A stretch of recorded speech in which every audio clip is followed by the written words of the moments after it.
സമ്മർദ്ദത്തിനിടയിൽ സമാധാനം തേടുന്ന സ്ത്രീകളെ കെട്ടിപ്പിടിച്ച് ആശ്വാസം നൽകുന്ന യുവാക്കൾ. 5 മിനിറ്റ് കെട്ടിപ്പിടിക്കാൻ 600 രൂപ.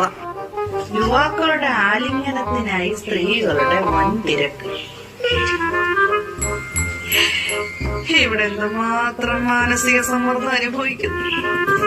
600 700 രൂപ കൊടുത്താലെങ്കിലും വേണ്ടുമില്ല. ആരെങ്കിലും എന്റെ ഒരു മാനസിക സമ്മർദ്ദം ഒന്ന് കുറച്ചിരുന്നെങ്കിൽ മഹാദേവ.